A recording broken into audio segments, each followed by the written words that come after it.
मैं जावेद खान, कामगार नेता, न्यूज़पेपर का उप संपादक। दोस्तों, मेरे साथ यहाँ पे मेरे पत्रकार मित्र है यूसुफ भाई। यूसुफ भाई का एक विषय है, आइए जानते हैं उनकी जुबानी। यूसुफ भाई।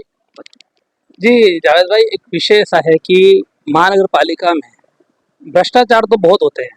यहाँ भ्रष्टाचार के साथ साथ ऐसा विषय है कि शिक्षित बेरोजगारों के साथ बहुत बड़ा अन्याय हो रहा है। हम हमारा जो वसई विरार महानगर पालिका है 25 लाख के ऊपर की आबादी है। इसमें अगर देखने जाए तो हजारों नहीं लाखों लोग शिक्षित बेरोजगार है, जो सुबह से शाम तक ये कोशिश में ढूंढ लगे हैं कि कहीं हमको कोई नौकरी मिल जाए। अब को चांस है तो जो चांस अगर मिल सके तो उन चांस को कौन उनका हक मार रहा है, इसका कुछ मैंने डॉक्यूमेंट निकाला। तो महानगर पालिका में एक तरफ लोगों के पास नौकरी नहीं, तो वहीं दूसरी तरफ से वसई विरार महानगर पालिका प्रशासन में ही बैकडोर से एंट्री दी जा रही है, और वो एंट्री सीधे सीधे सिफारिश का मामला है। अभी इसमें जो मैंने आज जिस तरह से प्रेस कॉन्फ्रेंस भी रखा था, उसमें मैंने खुलासा किया कि महानगर पालिका के आयुक्त थे, आयुक्त के ड्राइवर है जिनका नाम है मधुकर राउत। वसई विरार महानगर पालिका के आयुक्त जो है उनका नाम अनिल पवार, अपने वसई विरार महानगर पालिका आयुक्त अनिल पवार है, उनके ड्राइवर है मधुकर राउत। वो मधुकर राउत उनके पास प्राइवेट है, उनकी पगार महानगर पालिका से नहीं आती है। हालांकि वो भी आती है, वो कैसे आती है मैं आगे थोड़ा बताऊंगा आपको। तो वो मधुकर राउत जो है वो महानगर पालिका आयुक्त के ड्राइवर होकर उन्होंने पिछले 3 सालों के दरमियान में 2023, 24, 25 के दरमियान में अपने एक नहीं, दो नहीं तो 4 बेटियों को महानगर पालिका में ठेका पद्धति पर काम पे लगवाया है। यानी कि एक ही घर को 1 लाख रुपए महीना कम से कम पगार पहुंच रहा है, और दूसरे लोग वंचित है शहर में। तो मेरा ये कहना है कि यहाँ पर क्या शैक्षणिक योग्यता उनमें बहुत ज़्यादा है?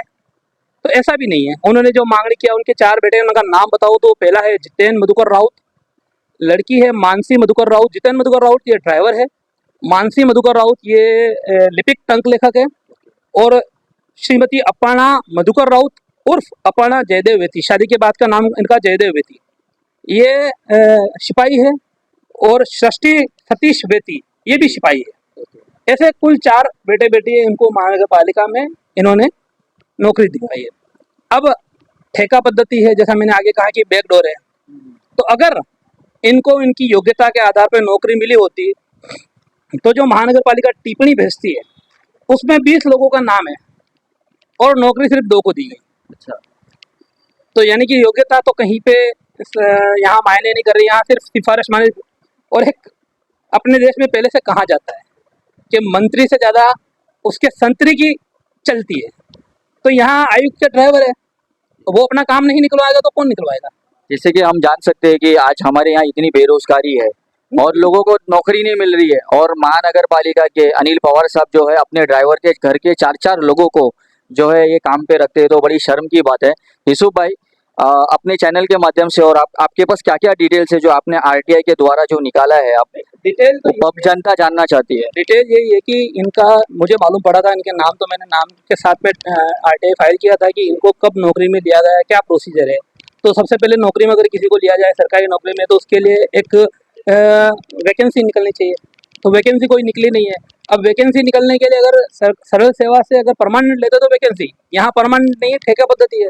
तो ठेका पद्धति में क्या है, कोई गया उसने अर्जी किया कि मुझे नौकरी चाहिए, महानगर पालिका में कोई पद खाली है तो मैं दे दो। तो ऐसी अर्जियाँ होती है, महानगर पालिका उन अर्जियों को अपने कॉन्ट्रैक्टर को एक टिप्पणी बनाकर वो फॉरवर्ड करती है। इससे पहले भी दोस्तों आप जानते हैं कि वसई विहार आयुक्तालय पे जो महानगर पालिका है उनके ऊपर कई आरोप लगे हैं। अब ये जो आरोप लगते हैं, ये करते हैं, महानगर पालिका वसई विहार किसके आदेश पे काम कर रही है? ठीक है, वो तो पब्लिक के सर्वेंट है, जनता के सेवक है वो, लेकिन जनता का सेवक ना करते हुए वो किसके इशारों पे काम कर रही है, ये बड़ी शर्म की बात है। यूसुफ भाई, तो आपकी अभी इस विषय में क्या मांग क्या है अभी आपकी? नहीं, मांग ऐसा है, देखो मैं किसी को ये नहीं बोल रहा हूँ कि वो 4 जन है तो उनको कमाने खाने का अधिकार नहीं है, मैं ये नहीं बोल रहा हूँ। लेकिन कमाने खाने के लिए भी और रास्ते भी और तरह से मेहनत करे ना। महानगर पालिका में ही आने के वो आकर कमाना खाना क्यों? एक 2005 में केंद्र सरकार ने हमारे परिवार को सीमित रखने के लिए एक कानून बनाया है कि जिस किसी भारतीय पुरुष या महिला के 2005 के बाद 2 से 3 अगर संतान होती है तो उसको न ही नौकरी में योग्य माना जाएगा, न ही चुनाव में योग्य माना जाएगा। यहाँ तो एक ही व्यक्ति के 4-4 लोग महानगर पालिका में, 4-4 बेटे महानगर पालिका में 1-2 साल के बीच में घुस जाते हैं। तो दूसरे लोग जो आज बेरोजगार शहर में जो घूम रहे हैं उनके साथ अन्याय है। अभी मैं इसका मंत्रालय में पाठपुरावा करूंगा और इसकी जांच की मांग करूंगा। और मुझे ऐसा लगता है कि कुछ न कुछ, जैसा मैंने आगे भी कहा कि मंत्री से ज़्यादा संतरी जो है चर्चा में होते हैं, तो ऐसा कोई ना कोई मधुकर राउत जो है बड़ा राज आयुक्त का जानता है और उसी को दबाने के लिए आयुक्त ने ना उसके कहे अनुसार उसके चारों बेटे बेटियों को महानगर पालिका में लिया है। ये मेरा सीधा सीधा कहना आपने जो आरोप लगाया है तो आपने इसकी कुछ जांच कुछ लगाई है, आपने कुछ लिखी में कोई आपने तकरारी अर्ज दिया है? है। ये डॉक्यूमेंट मुझे भी हाल ही में मिले हैं और मैं अभी थोड़े दिन के लिए यहाँ अवेलेबल नहीं हूँ, आउट स्टेशन जा रहा हूँ, तो मैंने प्रेस कॉन्फ्रेंस करके पहले इसका खुलासा करने का सोचा, तो खुलासा कर रहा हूँ। मेरे को इस पर फ़ोन पर किसी ने ये भी कहा कि ऐसा कोई नियम नहीं कि चार बेटे को नौकरी में नहीं ले सकते। तो उनको भी मैं यही जवाब देना चाहता हूँ कि चार को नौकरी में नहीं ले सकते, ऐसा नियम नहीं है, बराबर है, लेकिन सिर्फ इन्हीं को क्यों लिया जाता है उसका भी तो खुलासा करें। भाई इतने लोग अर्जी करते हैं, उनकी टिप्पणी भेजी जाती है, तो उनको नहीं लिया जाकर इनको ही क्यों लिया जाता है, उसका भी तो खुलासा करें। तो सीधा सीधा ये है कि अभी मैं इस पर शिकायत मंत्रालय में करूँगा, मंत्रालय में संबंधित डिपार्टमेंट में कोंकण भवन में मंत्रालय में शिकायत करूँगा आने वाले दिनों में, और जो आगे पाठपुरावा करूँगा इसकी पूरी जाँच की मांग करूँगा। आगे की अपडेट के लिए कामगार नेता न्यूज़पेपर को लाइक कीजिए और सब्सक्राइब कीजिए।